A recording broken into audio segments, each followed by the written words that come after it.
Patong-patong na kaso ang hinaharap ng dalawang individual sa Ontario kaugnay sa isang immigration scheme na niloloko umano ang international students. Pero ayon sa isang Filipino immigration consultant, hindi raw ganun kadaling matukoy ang mga kaso ng immigration fraud. May report si Teresa Radula. Sa paglabas ng mga detalye kaugnay sa isang immigration fraud scheme na naloko ang Ontario international students, lumalaki rin ang pagkabahala ng ilan. Tila hindi raw sapat ang mga bagong regulasyon na pamamahala at pagdidisiplina sa mga immigration consultants. Ayon sa Canada Border Services Agency Martes, patong-patong na kaso ang hinaharap ng dalawang individual mula Ontario. Tumanggap daw umano sila ng pera mula sa international students.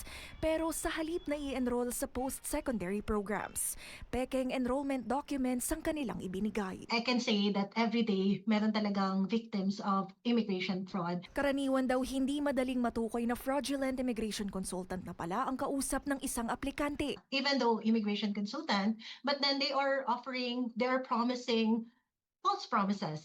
For example, they would guarantee that when they are to retain the services of this consultant, maa-approve ka guaranteed. Meron ding parang nagbayad ka na, tapos because you paid already, abandonment naman, hindi na sila nagpaparamdam. So that's also fraud, right?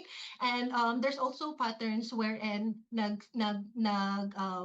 nagsasell ng LMIA or fake jobs kahit wala naman talagang totoong jobs or wala namang approved LMIA, and some others would also sell fake ineligible pathways. Ang isa sa mga suspect na tinukoy ng CBSA na tila isa ring registered immigration consultant, pinaniniwala ang tumakas na ng Canada, kung kaya kine-question ngayon kung epektibo bang pinoprotektahan ng College of Immigration and Citizenship Consultants o CICC ang publiko. It is set up to be a reactive, not proactive regime.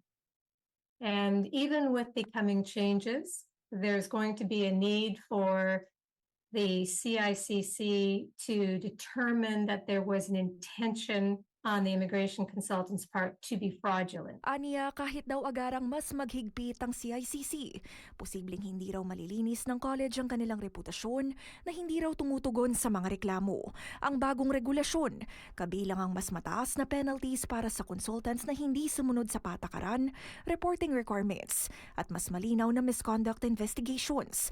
Ayon sa mga eksperto, mas marami pa raw ang pwedeng gawin ng gobyerno at CICC. If they are quicker in responding to our mga tips and maybe complaints about someone, it could probably help para entice victims and others to report the wrongdoings of other immigration consultants and even ghost consultants. There should be a warning on each of the application sites. If somebody looks up, how do I apply for a study permit?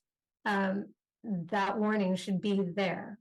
And that would be a fairly simple way of educating the public. Paalala nila, tignan kung aktibo pa ang lisensya ng consultant na makakausap.